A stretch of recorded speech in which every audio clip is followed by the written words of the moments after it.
모든 인간은 다 죄인이라고 말하면 대부분의 사람들은 아주 싫어합니다. 어떤 이들은 나는 크리스찬인 너희들보다 훨씬 더 착하고 의롭고 진실하게 살고 있는데 왜 나를 죄인이라고 하느냐며 따지기도 합니다. 크리스천들 중에도 아무한테나 죄인이라고 하는 것은 무례한 일이라고 말하는 사람도 있습니다. 죄에 관한 설교에 대한 거부감을 공공연하게 드러내는 교인들도 상당히 많이 있습니다. 그러나 기독교 신앙의 근본이며 표준인 성경엔 모든 인간은 다 죄인이라고 정확하게 기록되어 있습니다. 그리고 타락한 죄인이 되어 범죄하며 살아가는 인간의 실존 문제를 아주 중요하게 다루고 있습니다. 그러므로 온전한 크리스찬이라면 죄를 심각하게 여기고 죄의 문제를 해결하기 위해 적극적으로 나서는 것이 정상입니다. 기독교 신앙에서 말하는 인간의 죄는 원죄와 자범죄 두 가지가 있습니다. 이 시간엔 원죄에 관하여 설명드리겠습니다. 원죄는 인간이 살아가면서 직접 저지른 범죄, 즉 자범죄와는 다른 죄입니다.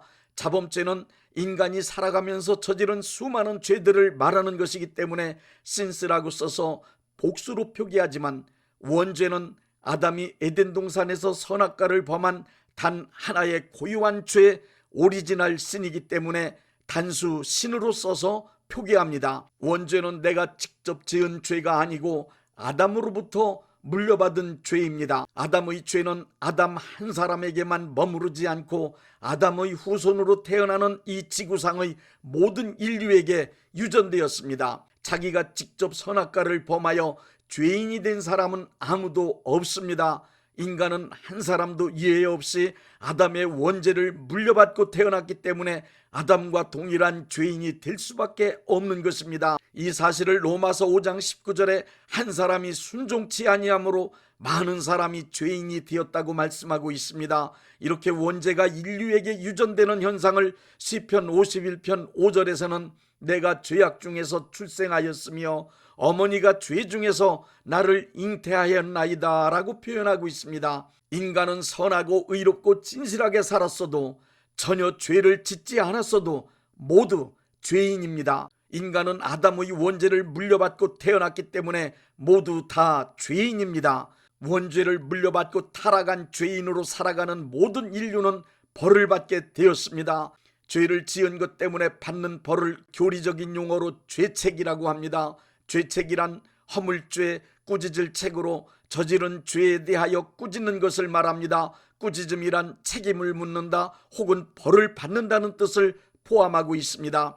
죄를 짓고 나서 두려워하며 불안에 떠는 이유는 다름 아닌 지은 죄 때문에 받게 될 벌, 꾸짖음, 매맞음, 즉 죄를 지은 대가를 치러야 한다는 죄책감이 양심에서 일어나기 때문입니다.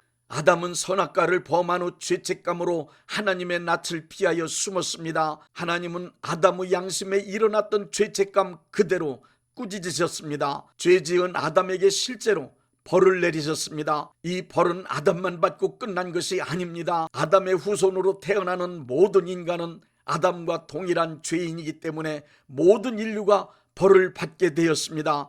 아담과 그의 후손인 모든 인류가 받은 벌 세 가지를 설명드리겠습니다. 첫째, 하나님께서 물려주신 영원한 생명을 잃어버렸습니다. 창세기 2장 17절에 하나님은 아담에게 선악과를 따먹으면 죽는다고 말씀하셨는데 선악과를 따먹은 아담과 하와는 죽지 않았습니다. 그것은 선악과를 따먹으면 영적 생명을 잃어버린다는 뜻으로 하나님이 물려주신 영적 생명이 죽게 된 것입니다. 너는 흙이니 흙으로 돌아갈 것이니라는 말씀대로 영적 생명을 잃었습니다. 영적 생명을 잃은 인간은 죽어 흙으로 돌아갈 하찮은 물질적인 존재, 육적인 존재가 되고 말았습니다. 창세기 6장 3절의 말씀입니다. 여호와께서 이르시되 나의 영이 영원히 사람과 함께 하지 아니하리니 이는 그들이 육신이 됨이라. 그러나 그들의 날은 120년이 되리라. 죄로 인하여 하나님의 형상을 닮은 영적 생명이 죽은 인간은 하나님의 자녀 신분을 잃었습니다. 그로 인하여 하나님과의 교제가 단절된 것은 물론 동물과 다를 바 없는 육체적 생명만으로 살다 죽어 멸망하는 유한한 존재가 되고 말았습니다. 둘째, 고통과 저주가 인생 안에 들어오게 되었습니다. 인간의 삶에 왜 고통의 문제가 생겼느냐는 질문에 많은 철학자들이 여러 가지 이론과 주장으로 답을 합니다. 그러나 창세기 3장 16절부터 19절 말씀에 의하면 그것은 죄인으로 타락한 인간들이 받고 있는 벌입니다. 여자들이 겪는 해산의 수고, 남자들이 겪는 의식주 문제를 해결하기 위한 끊임없는 노동의 고통 등 갖가지 문제를 겪고 있는 인생의 시간들은 죄인으로 타락한 인간들이 벌을 받고 있는 모습들입니다. 셋째, 인간성이 부패하게 되었습니다. 원죄로 인하여 인간이 영원한 생명을 잃은 것이나 고통스러운 삶도 그렇지만 그에 못지않게 인간성이 부패한 것 또한 벌이며 저주입니다. 부패란 썩을 뿌 그리고 무너졌다는 뜻을 지닌 패할 패로 썩어서 무너졌다는 의미입니다. 인간성이 부패되었다는 말은 하나님의 형상인 좋은 성품이 무너지고 마귀 닮은 악하고 못된 성품이 인간의 본성에 자리 잡게 되었다는 뜻입니다. 마귀 닮은 악하고 못된 성품이 인간의 본성에 자리 잡게 되니 이것은 곧 마귀가 죄를 짓도록 역사하는 죄의 권세이며 죄의 세력이고 죄의 능력이 되는 것입니다. 원죄는 인간이 자범죄를 짓게 만드는 원인입니다. 이러한 사실을 예수님은 나무를 예로 누가복음 6장 43절부터 45절에 말씀하셨습니다.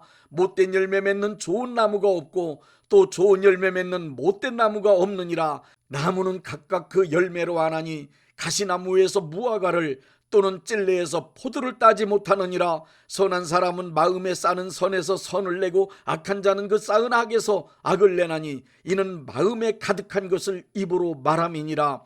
이렇게 타락한 인간의 본성을 너무도 잘 아시는 예수님은 착한 척, 의로운 척, 진실한 척, 거룩한 척하는 유대 종교 지도자들을 향하여 마태복음 23장 27절에 화 있을진저 외식하는 서기관들과 바리새인들이여 해칠한 무덤 같으니 겉으로는 아름답게 보이나 그 안에는 죽은 사람의 뼈와 더러운 것이 가득하도다 하고 말씀하신 것입니다.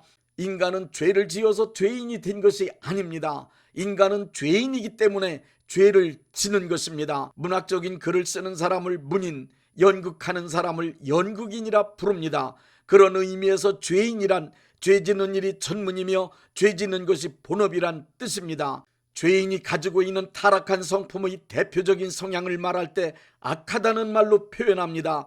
악하다는 말에는 거짓되고 불의하고 더럽다는 등 인간의 성품에서 나온 온갖 못된 것들의 뜻이 다 포함되어 있습니다. 언제든 기회만 되면 생각과 말과 행동으로 자연스럽게 표출될 악함이 모든 인간의 내면에 가득 차 있습니다. 안나 아렌트는 악의 평범성 이론을 말했습니다.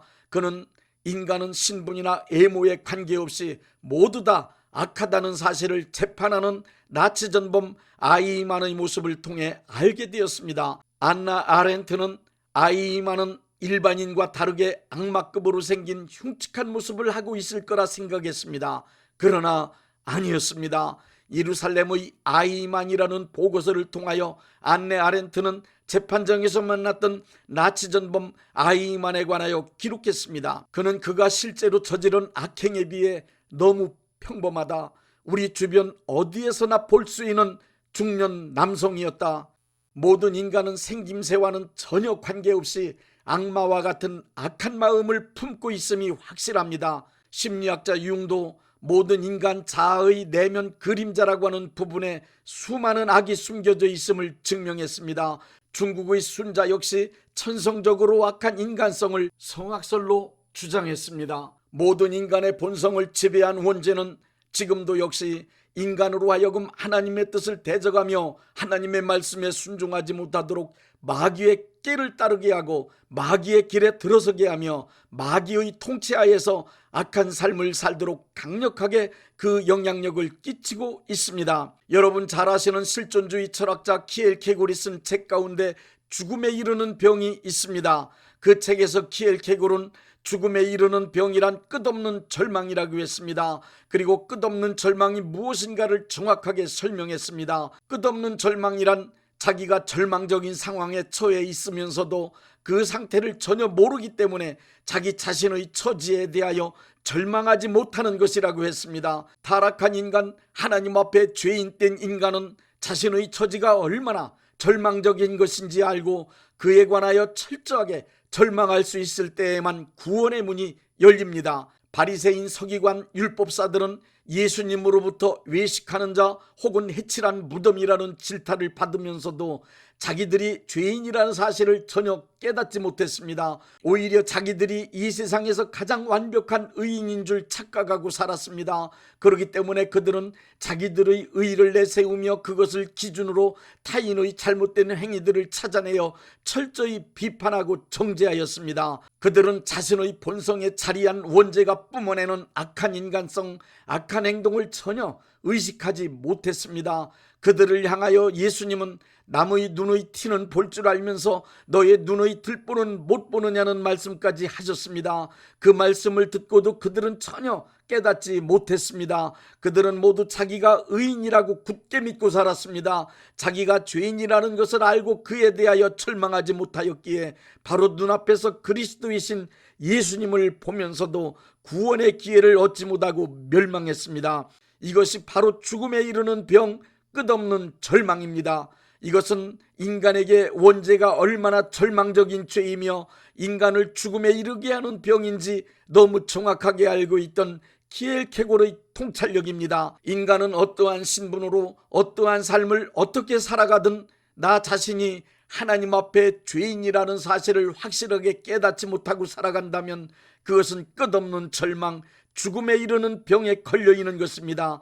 자기 자신이 죄인인 것을 깨닫지 못한 사람에겐 구원의 문이 절대로 열리지 않기 때문입니다. 사도 바울은 죄인으로 살아가는 인간의 실존을 정확하게 표현했습니다. 오라, 나는 곤고한 사람이다. 이 사망의 몸에서 누가 나를 건져내랴. 이렇게 인간은 누구나 자기 자신이 죄인이라는 사실을 깊이 깨닫고 살기 위해 부르짖어 절규해야만 합니다. 예수님은 이 땅에 사는 모든 사람들에게 죄인이라는 사실을 알려주시고 회개시켜 구원받게 하려고 오셨습니다. 나사로가 병들어 죽어간다는 소식을 들으신 예수님은 말씀하셨습니다. 이 병은 죽음에 이르는 병이 아니다. 자기가 죄인이라는 사실을 깨닫고 이에 대하여 철저히 절망한 사람, 예수님이 절대적으로 필요하다는 것을 아는 사람에게만 구원의 문은 열립니다. 성령님은 그런 사람에게만 예수님을 하나님의 아들과 그리스도로 만날 수 있도록 역사하십니다.